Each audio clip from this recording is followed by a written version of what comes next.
Good evening. It's Friday, January 17th. Thanks for joining us tonight. I'm Maya Trabulsi. And we start with a developing story in Northern California where the weather has turned deadly at a popular ski resort.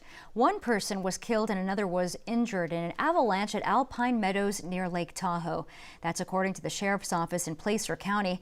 Another person was seriously injured. Search teams don't believe there are any more victims. The Sierra Avalanche Center had warned of dangerous conditions as the latest storm brought 25 inches of new snow.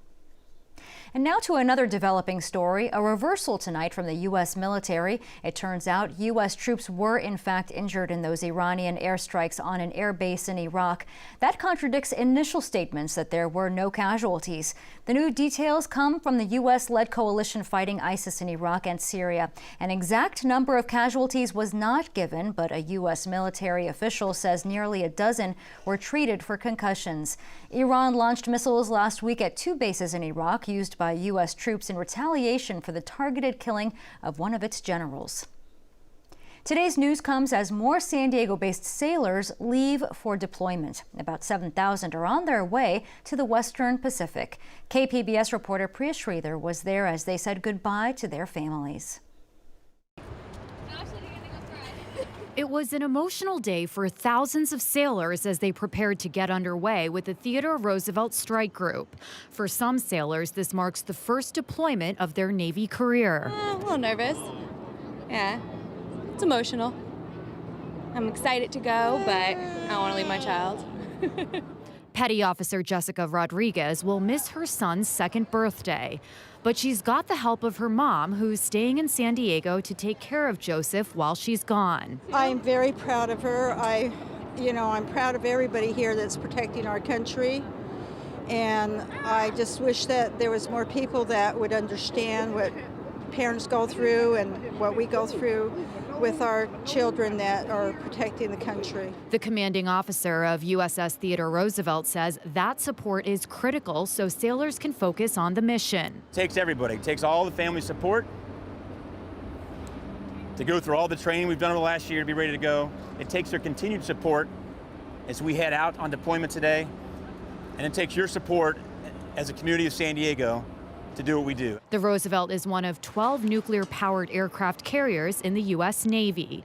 It's over 1,000 feet long, weighs 100,000 tons, and can launch and recover 100 combat flights every day. Now, the strength is not the hardware, though. The strength is not the gray ship behind me. You guys know this, right? The strength is the 5,000 sailors that are on board the Roosevelt. They're all volunteers. They come from every state in the country. Some come from out of country. But they volunteer to serve, they volunteer to leave home, and they volunteer to fight if required. And that is our true strength. Brenda Padilla's daughter, Mia Guzman, will be deploying for the first time. I'm excited. I'm nervous. Emotions are all over. But this is what she wanted. We've got to stand behind her. We're a proud military family. And with that strength and support behind them, these sailors said goodbye to San Diego to continue their service to our country. Priya Sridhar, KPBS News. And as some local military families prepare to say goodbye, others are about to welcome their loved ones home. The USS Abraham Lincoln will return to San Diego on Monday. 2,000 sailors are on board. They've been at sea for nearly 300 days, making this the longest deployment for U.S. carrier since the Vietnam War. The group was originally scheduled to return in October, but the ship was rerouted to the Middle East. San Diego is the new home port for the Lincoln, which used to be based in Virginia. Many are not able to vote, but that didn't stop some San Diego high school students from asking mayoral candidates about issues that matter to them most. Last night's forum at Hoover High School was run by students from the school's Social Justice Academy. Here's a bit of what the candidates had to say about no-cost youth transit passes and the issue of environmental injustice. As your next mayor, children who have lower incomes or no income will use MTS for free. There is an effort to have a measure on the 2020 ballot to provide more resources to MTS. I believe that should include a transit opportunity pass for young people. I know that communities south of 8, communities of color, have suffered disproportionately. And it is my goal as mayor to make sure that this changes if we're truly going to have a city that's going to work for our children and our grandchildren. Let's put the problem where it is. It's not in the mayor's office. It's the leaders of the police department. How will the mayor deal with that? I'll tell you how we're going to deal with that. First of all, we're putting a hiring freeze on all new people making more than $100,000.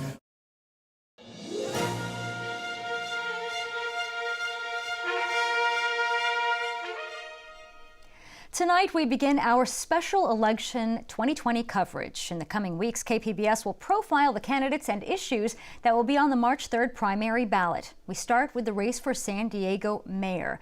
KPBS Metro reporter Andrew Bowen profiles the candidate considered the favorite and a fellow Democrat challenging him. Hello, Hillcrest. It's a Saturday morning, and Todd Gloria is speaking at the ribbon cutting of San Diego's first rainbow crosswalk. I was once accused of liking infrastructure too much. I say there's nothing sexier than a freshly paved street. I love seeing hundreds of people show up for a crosswalk dedication. It says I'm not alone in wanting some quality infrastructure in this city. Gloria's 8 years on the city council and 3 years in the state assembly have made him a familiar figure in San Diego. Hi, I'm Todd. How are you? Nice to meet you. Good to meet you as well. And he's especially popular here in Hillcrest. Gloria, who's openly gay, says he's proud to have passed laws protecting the LGBTQ community and increasing access to treatment for HIV. This is the kind of perspective that lived experience becomes really important for, and those are the kinds of things that makes me think that if I wasn't there, maybe those issues wouldn't have been brought up. Maybe there wouldn't be a champion for that. Gloria says he's also proud to have pushed for more state funding to combat homelessness, and he touts his successful effort to raise the city's minimum wage as a boon for thousands of low-income workers. Now he says San Diego has to address its housing crisis, and the mayor has to take a leadership role in winning over skeptics of new development. I recognize that there are a lot of people who are suffering, and they want a mayor who sees, hears them, is going to act on their behalf. But importantly, who's going to go out and explain to other people that this is not bad for you. This can actually help make your community better. This can make your quality of life better. Gloria has built a coalition of supporters that rarely get behind the same candidate. He's been endorsed by the County Democratic Party and the San Diego and Imperial Counties Labor Council, as well as the San Diego Regional Chamber of Commerce, which historically backs Republicans. Overcoming that institutional backing is the main challenge facing Barbara Bree. I'm glad you're telling them. Bree is speaking at a meet and greet in North Park. It's hosted by a pair of residents leading the opposition to a plan to put bike lanes on 30th Street. I drove from my house at Calmia to here, one bicyclist. Bree had a career in journalism and business before winning a seat on the San Diego City Council in 2016. She represents District 1, which includes La Jolla, University City, and Carmel Valley. There's no accountability and no transparency at City Hall. The decision on the bike lanes was made without adequate data and without adequate communication with the residents and the business owners who are going to be most impacted. Bree says her proudest accomplishment on the council is her work to oppose Soccer City. That was the failed 2018 ballot measure that would have sold the city's Mission Valley Stadium property to private investors for development. And at the beginning, I was out there all by myself, and Soccer City spent tens of thousands of dollars on social media criticizing my position and alleging that I was a corrupt politician. But I never wavered. I knew it was a terrible deal for the taxpayers, for the residents of this city for the long term. Bree says she supports building more housing, but that it wouldn't be the main approach to how she addresses homelessness. If we're going to effectively address homelessness, we have to acknowledge that a lot of the increase in homelessness is due to mental health and substance abuse issues. which is a county issue, which the county has neglected for decades and is finally starting to address. Bree has also attacked the Yes in My Backyard, or YIMBY movement, which pushes for cities to build more housing. She says they're pawns of Wall Street investors looking to corporatize San Diego's neighborhoods. And the local YIMBY Democratic Club, which endorsed Gloria, I think they are backed by Wall Street, whether they know it or not. The top two vote-getters in the March 3rd primary will compete in a November runoff. Andrew Bowen, KPBS News. Others in this race include a community activist and a Republican hoping to tap into San Diego's conservative base. KPBS reporter Claire Treacherous continues our coverage. When I first heard her voice, I was like, oh, okay. And then she says this is like a good call that I'm making. A call from the San Diego City Clerk's office isn't usually a cause for dread, but it was for mayoral candidate Tasha Williamson a few weeks ago. Williamson was genuinely worried she hadn't qualified for the ballot. I want to let you know that you met the 200 signature requirement, and I just started screaming.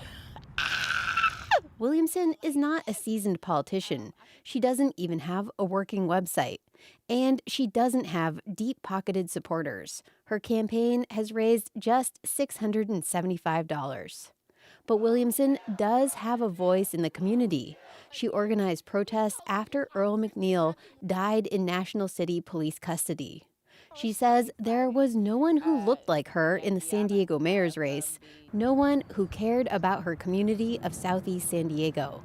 So she jumped in. There are some people that have been so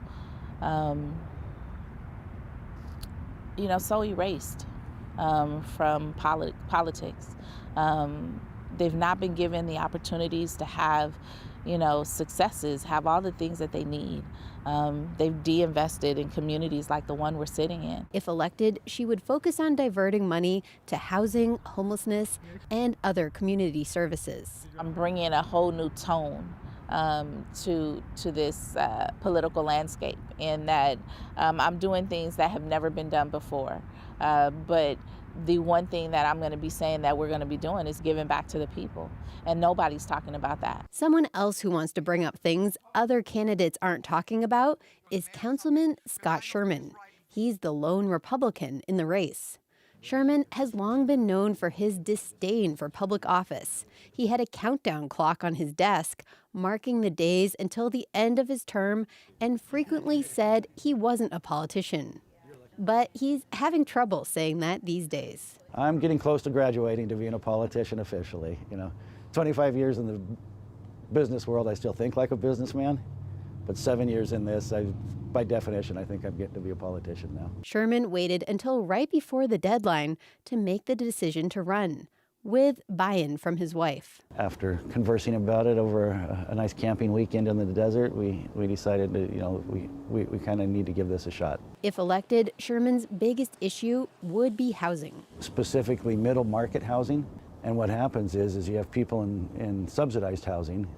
They start doing better and moving their way up the economic ladder, and there's no place for them to go because they can't go from $700 a month to $2,000 a month. He'd build more housing by adding density bonuses and changing zoning, like he did in Grantville in his district. He also says the city needs to be tougher on homelessness. We're doing a bunch on compassion, and we're starting to not do as much on the enforcement side.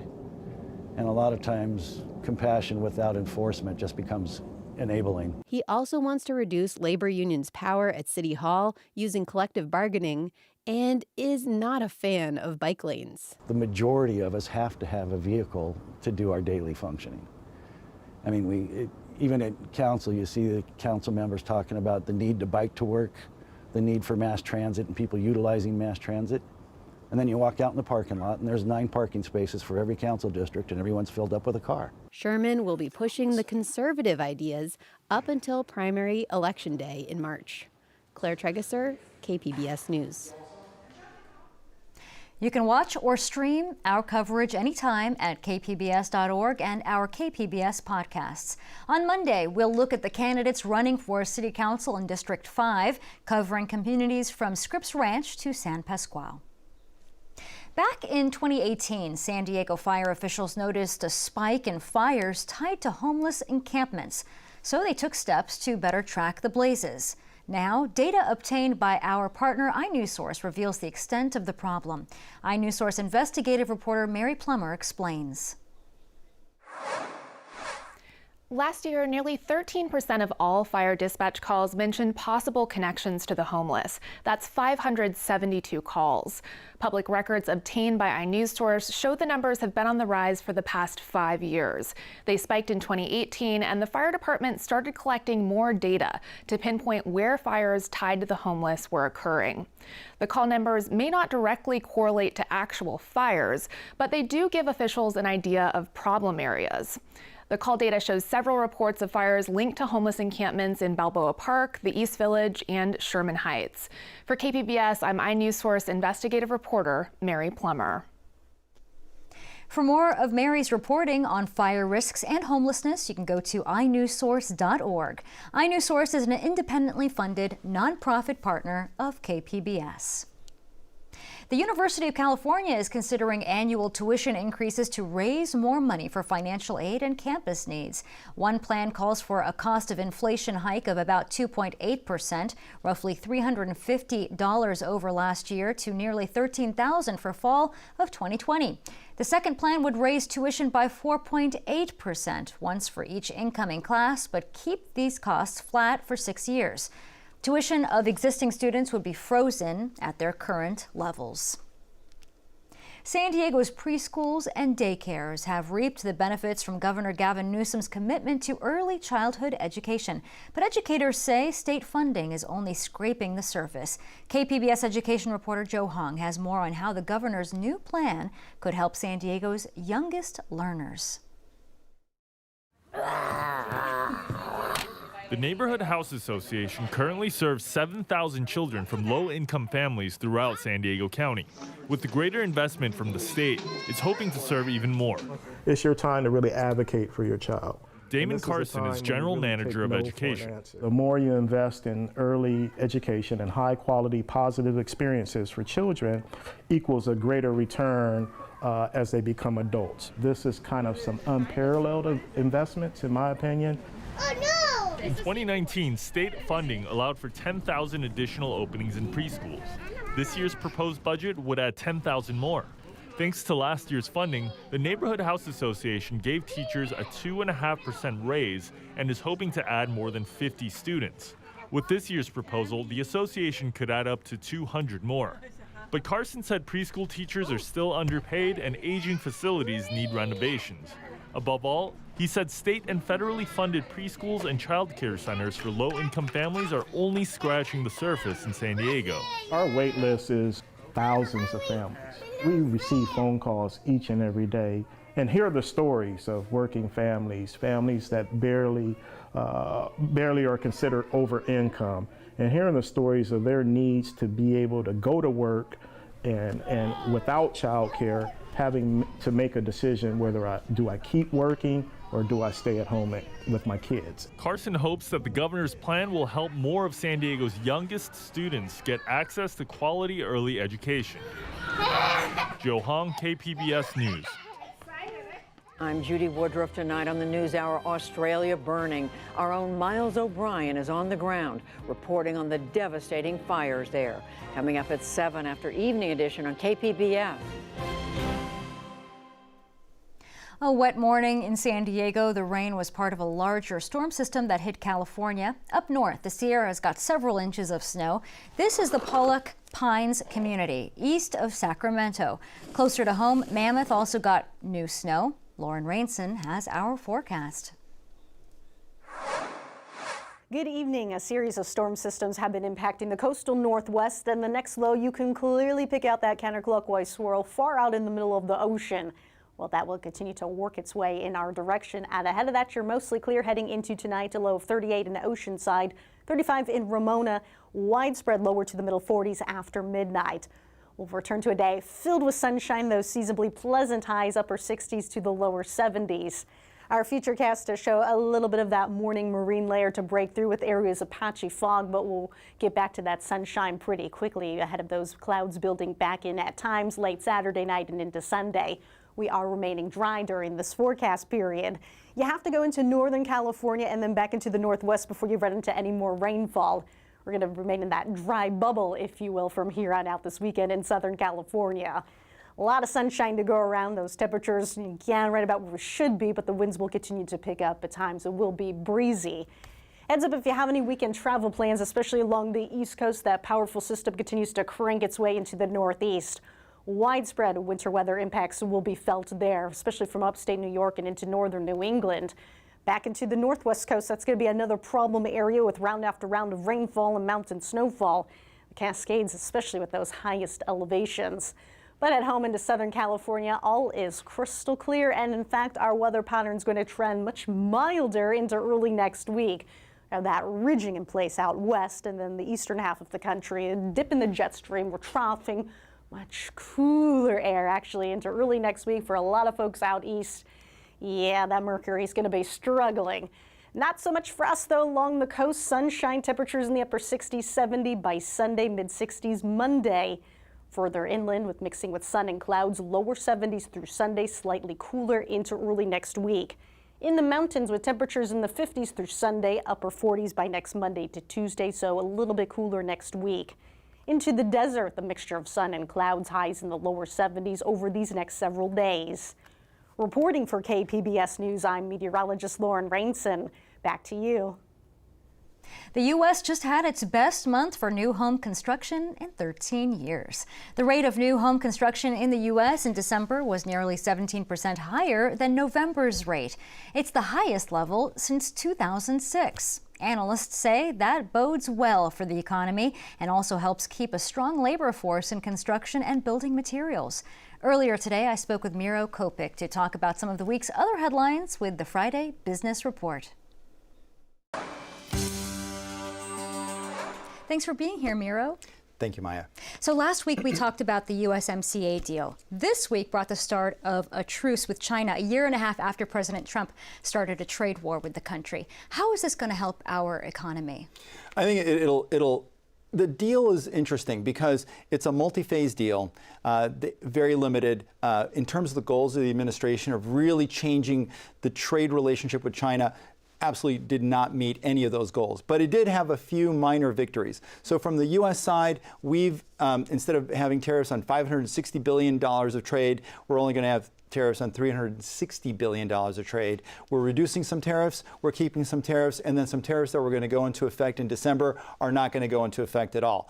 So that means consumers who are paying about $1,000 a year in incremental costs are going to pay a little bit less in 2020. The last thing that we have to keep in mind about these relationships is in the past, China has not necessarily followed through on a number of their commitments. So it's going to be a wait and see issue. Negotiators are going to be back at the table in a number of months for round two.